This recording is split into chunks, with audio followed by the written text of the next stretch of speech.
One challenge facing America's 2 million farms: food waste. The basic data we have shows that about 40% of crops grown on farms never leave the farm. There is some perception that food insecurity is related to a lack of supply, and it's really not. It's about the logistics and the distribution of getting this perfectly beautiful, wonderful food to the people who really need it. A nonprofit in Acton is helping to bridge that gap.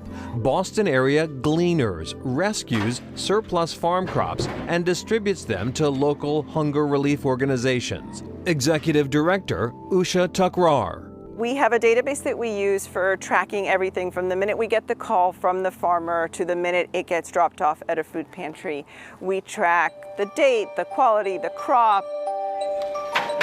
All of this work is done by a small staff and a network of nearly 4,000 volunteers. We estimate that we reach somewhere between 500 and 600 pantries in the area.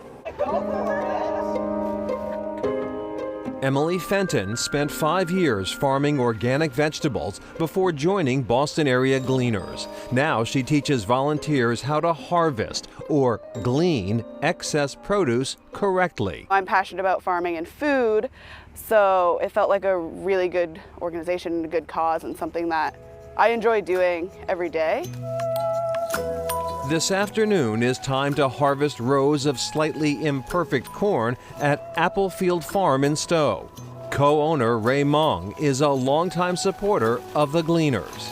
I think every commercial farmer knows that there's a certain amount of crop that you just can't afford to harvest. It was too hot when this corn got pollinated, so it's got that dry tip.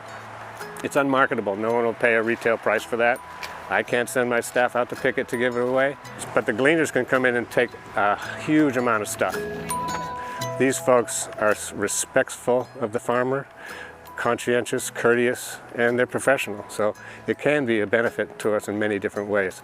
Most of all, the satisfaction of knowing that this food is going somewhere that's going to help someone who needs it. Boston area Gleaners also recently acquired its own farm in South Acton, Stonefield Farm. Any excess produce here, the Gleaners know what to do with it. Some people rescue in groups, others go it alone. Al Pierce is a blogger known as the Trash Paddler. My premise was that I wanted to be a paddler that braked for trash. And if it's safe, pick it up.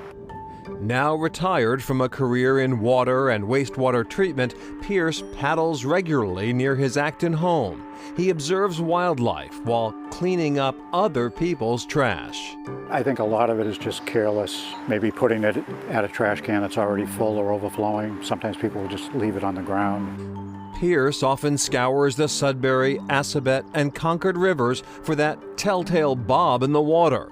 Since launching the Trash Paddler blog in 2007, Pierce has collected thousands of pieces of trash, as many as 40,000. He says he stopped counting in 2015. Concentrate mostly on plastic containers, plastic bags, nip bottles, and styrofoam. This was found today.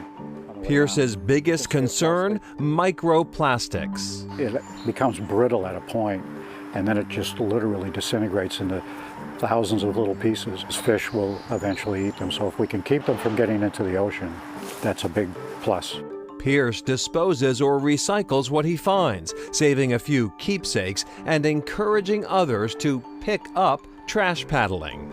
If you bring a pair of gloves and a bag, you might want to consider picking up a couple of pieces of trash. I know I'll just keep doing it as long as I can. What he does makes a huge difference. Allison Field Juma appreciates Pierce's work. She's executive director of OARS, a Concord-based preservation group for the Sudbury, Assabet, and Concord rivers. We do a lot of water quality monitoring, and then we start to track down what is the cause of the problem. Trash is an issue, but the biggest problem is invisible. Some of the more serious pollutants are nutrients, like phosphorus, things that come out of wastewater treatment plants or that run off of roads. There are all kinds of even hormone-disrupting compounds. Clean water requires constant vigilance, says Field Juma.